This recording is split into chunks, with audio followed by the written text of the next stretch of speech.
If you're a trader who likes to trade around earnings, this is a great tool to pick out those significant price trends and price moves.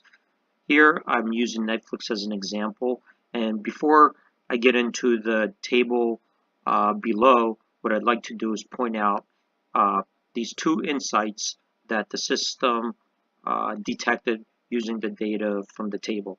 The first one here is 3 days before earnings, Netflix. It showed a positive average gain of 2.6% 7 times in a row. You could click on this show and table, and what we'll do is highlight the data for you here. And as you can see, 3 days before earnings and closing out the position right the day before the earnings announcement, returned a positive 2.6% on average return 7 times in a row. I'm going to just uncheck this, and let's just go to the next insight that the system has detected. 2 weeks before earnings, and you could hover over here and I'll give you an explanation. Netflix tended to go up 11 out of 12 times, 92% winning occurrences over here for an average gain of 5.5%. Here we'll also click on show and table, and it will highlight the rows here, and as you can see, there is only one time where Netflix has lost in share value over here on October 17th with a negative 2.8% return. The rest of the times, 11 out of 12, it showed a positive return if you bought the stock 2 weeks before earnings and held it up to the day before the earnings announcement. And over here, what you could see on the bottom of the table is it'll give you a summary. An average of 5.5% return, 92% winning occurrences, only 8 losing occurrences. And this is for people who may not want to trade the day of earnings to avoid the uncertainty and volatility, but here you could possibly take advantage of a trade leading up into the earnings using these historical behaviors. Another way to capitalize on it is maybe looking at the options and doing some kind of call spread, or buying a call where you might be benefiting from an uptrend plus the increase implied volatility. Let me just uncheck this, and over here you could see the table divided into 3 time periods.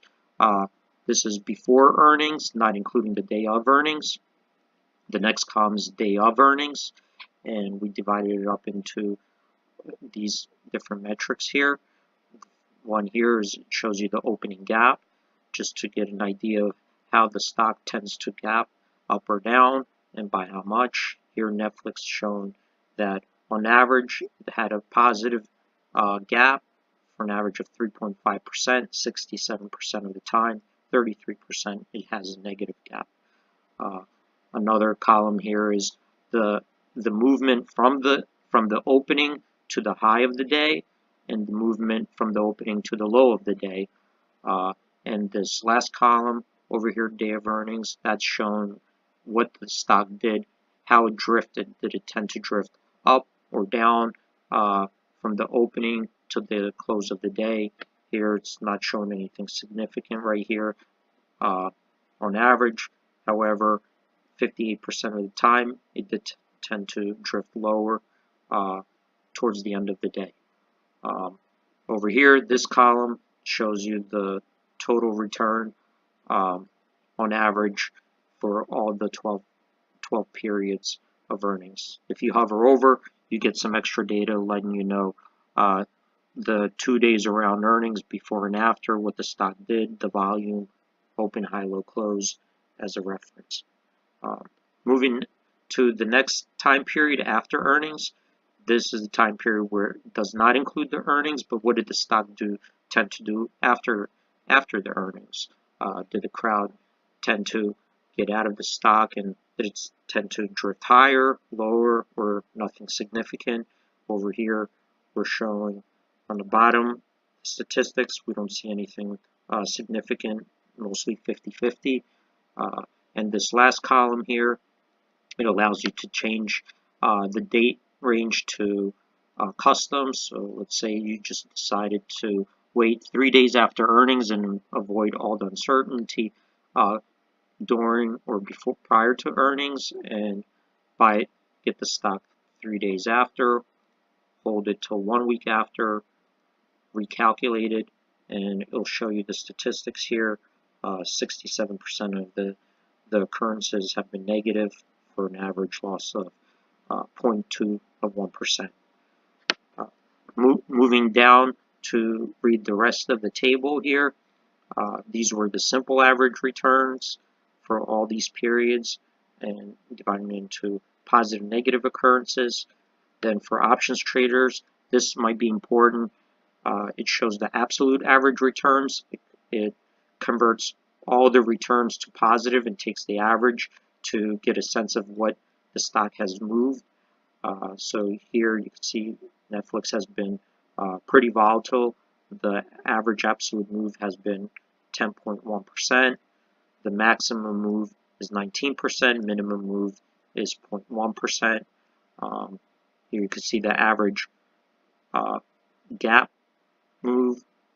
The average gap move here is 8.3% with a maximum 6.9%, minimum 0.1%. Moving to the last part of the table, median, minimum, and maximum returns. What we have here is to compare the median return, which you can compare to the average return, and to get a sense of if it's positive or negative, because the average return could be skewed a little bit high or low due to one big move. So you could compare that median return down here.